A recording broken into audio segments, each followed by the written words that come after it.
नमस्कार। आकाशवाणी देहरादून से प्रस्तुत है प्रादेशिक समाचार।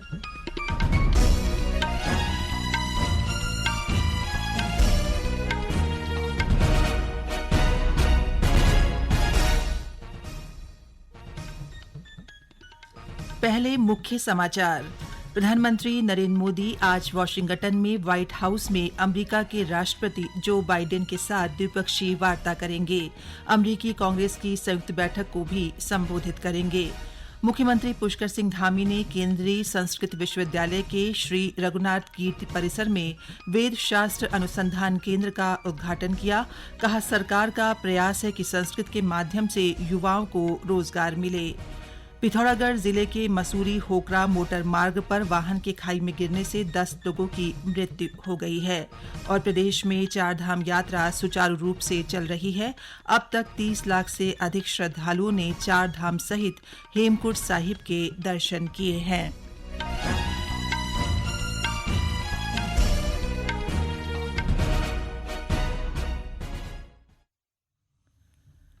समाचारों के साथ मैं पंकज सनवाल खुलबे। अब समाचार विस्तार से। प्रधानमंत्री नरेंद्र मोदी के अमेरिका यात्रा के दूसरे दिन आज वाशिंगटन में व्हाइट हाउस में पारंपरिक स्वागत किया जाएगा। इसके बाद श्री मोदी और अमेरिका के राष्ट्रपति जो बाइडेन के बीच द्विपक्षीय वार्ता होगी। दोनों नेता मजबूत आपूर्ति श्रृंखला की बाधाओं को दूर करने के लिए दोनों देशों के बीच आर्थिक सहयोग बढ़ाने पर विचार विमर्श करेंगे। द्विपक्षीय बातचीत के बाद श्री मोदी अमेरिकी संसद की संयुक्त बैठक को संबोधित करेंगे। इससे पहले प्रधानमंत्री मोदी ने 2016 में अमेरिका यात्रा के दौरान अमेरिकी संसद को संबोधित किया था। अमेरिकी संसद को 2 बार संबोधित करने वाले प्रधानमंत्री मोदी पहले भारतीय और विश्व के तीसरे नेता हैं। प्रधानमंत्री मोदी के सम्मान में आज एक और रात्रि भोज का आयोजन होगा। रात्रि भोज में अमेरिकी कांग्रेस के सदस्य, राजनयिक और अन्य गणमान्य व्यक्ति सम्मिलित होंगे। प्रधानमंत्री नरेंद्र मोदी ने अमेरिका के राष्ट्रपति जो बाइडेन और जिल बाइडेन को विशेष उपहार दिया। प्रधानमंत्री ने श्री बाइडेन को वनस्पतियों और जीवों के पैटर्न वाले सूक्ष्म नक्काशी के हस्तनिर्मित चंदन की लकड़ी का बक्सा दिया।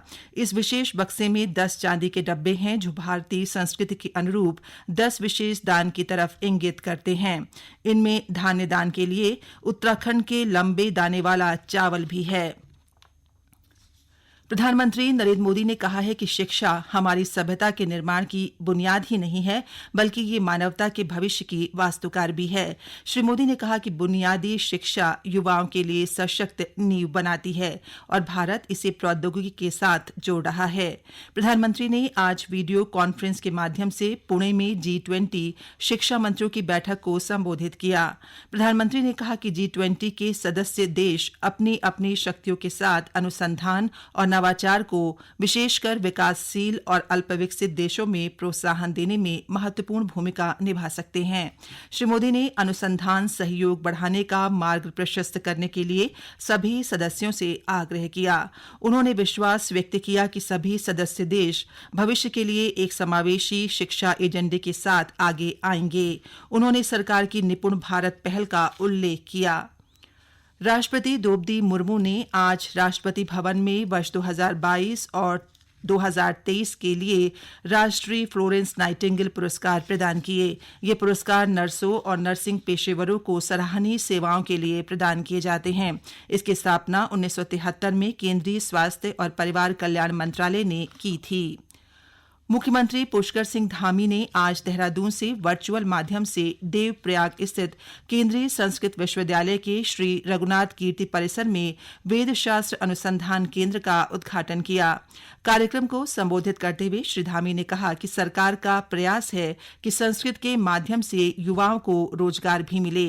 उन्होंने कहा कि सरकार प्रदेश की शिक्षा में संस्कृत का समावेश करना चाहती है। श्री धामी ने कहा कि संस्कृत का संरक्षण और प्रचार प्रसार तभी हो सकता सकता है जब उसे रोजगार से जोड़ा जाएगा। इस अवसर पर उन्होंने कहा कि युवाओं को स्वामी करपात्री महाराज से त्याग, संकल्पबद्धता और धर्म रक्षा की प्रेरणा लेने की आवश्यकता है। मुख्यमंत्री ने कहा कि सरकार उत्तराखंड की संस्कृति के साथ ही देववाणी संस्कृति के प्रचार के लिए विकल्प रहित संकल्प के साथ निरंतर कार्य करती रहेगी।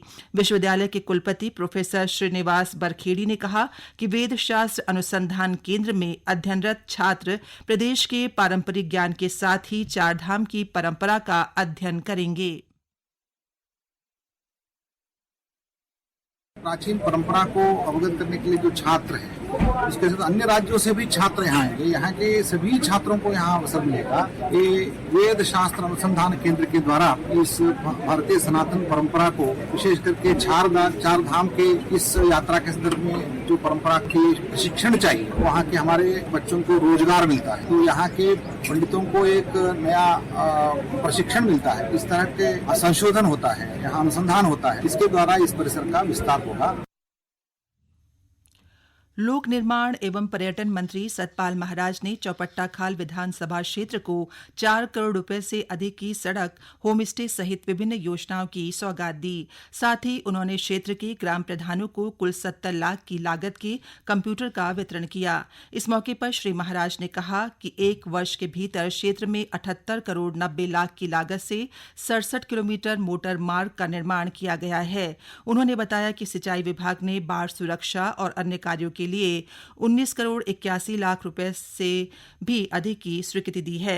उन्होंने बताया कि पंपिंग, पेयजल योजनाओं के निर्माण के लिए 1 अरब 60 करोड़ रुपए स्वीकृत किए गए हैं। ये समाचार आकाशवाणी के देहरादून केंद्र से प्रसारित किए जा रहे हैं। पिथौरागढ़ जिले के थाना नाचनी के मसूरी होकरा मोटर मार्ग पर सप्लाई गोदाम के पास आज एक वाहन के खाई में गिरने से 10 लोगों की मृत्यु हो गई है। राज्य आपदा प्रबंधन और बचाव विभाग ने बताया कि वाहन में कुल 10 लोग सवार थे। एसडीआरएफ पोस्ट अस्कोट से मुख्य आरक्षी सुनील चंद्र और पोस्ट कपकोट से सहायक उप निरीक्षक महिपाल सिंह के नेतृत्व में राहत व बचाव कार्य पूरा कर लिया गया है। राज्यपाल लेफ्टिनेंट जनरल गुरमीत सिंह सेवानिवृत्त और मुख्यमंत्री पुष्कर सिंह धामी ने हादसे में मारे गए लोगों के प्रति गहरा दुख जताया है। गौरतलब है कि ये लोग बागेश्वर के श्यामा क्षेत्र से होकरा मंदिर में पूजा के लिए जा रहे थे। उधर रुद्रप्रयाग के गरुड़चट्टी रामबाड़ा के बीच नदी में फंसे 4 यात्रियों का एसडीआरएफ ने सकुशल रेस्क्यू कर लिंचौली अस्पताल में भर्ती कराया है। रामबाड़ा में फंसे ये यात्री मध्य प्रदेश के रहने वाले हैं। प्रदेश में 22 अप्रैल से शुरू हो रही चारधाम यात्रा सुचारू रूप से चल रही है। अब तक 30 लाख से अधिक श्रद्धालुओं ने चारधाम सहित हेमकुंड साहिब के दर्शन किए हैं। सर्वाधिक 10,17,000 से अधिक तीर्थयात्रियों ने केदारनाथ और 8,98,000 से अधिक ने बद्रीनाथ धाम की यात्रा की है। वहीं उत्तरकाशी स्थित गंगोत्री और यमुनोत्री धाम में लगभग 10 लाख श्रद्धालुओं ने पूजा अर्चना की। पुलिस महानिदेशक अशोक कुमार ने बताया कि चारधाम यात्रा पर आ रहे श्रद्धालुओं के सुगम दर्शन और सुरक्षित यात्रा के लिए प्रदेश पुलिस के जवान समर्पित हैं। सांसद एवं पूर्व केंद्रीय राज्य मंत्री अजय टम्टा ने आज चंपावत जिले के गौरलचौड़ में 10 दिवसीय गोलज्यू महोत्सव का शुभारंभ किया।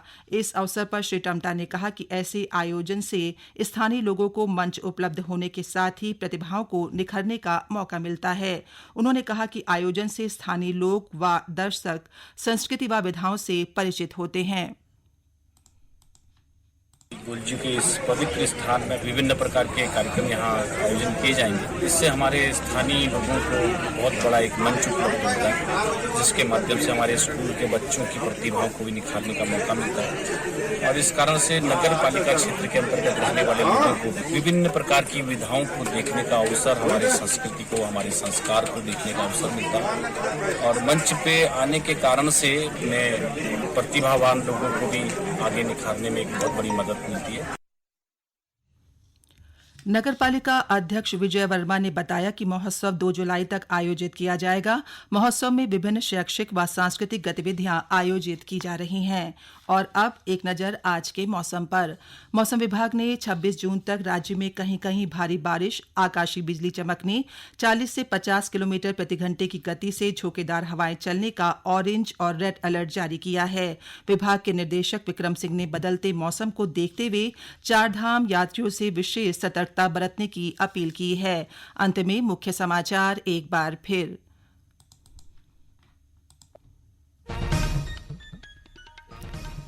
प्रधानमंत्री नरेंद्र मोदी आज वॉशिंगटन में व्हाइट हाउस में अमेरिका के राष्ट्रपति जो बाइडेन के साथ द्विपक्षीय वार्ता करेंगे। अमेरिकी कांग्रेस की संयुक्त बैठक को भी संबोधित करेंगे। मुख्यमंत्री पुष्कर सिंह धामी ने केंद्रीय संस्कृत विश्वविद्यालय के श्री रघुनाथ कीर्ति परिसर में वेदशास्त्र अनुसंधान केंद्र का उद्घाटन किया। कहा, सरकार का प्रयास है कि संस्कृत के माध्यम से युवाओं को रोजगार मिले। पिथौरागढ़ जिले के मसूरी होकरा मोटर मार्ग पर वाहन के खाई में गिरने से 10 लोगों की मृत्यु हो गई है। और प्रदेश में चारधाम यात्रा सुचारू रूप से चल रही है। अब तक 30 लाख से अधिक श्रद्धालुओं ने चारधाम सहित हेमकुंड साहिब के दर्शन किए हैं। इसके साथ ही प्रादेशिक समाचार का ये बुलेटिन समाप्त हुआ। नमस्कार।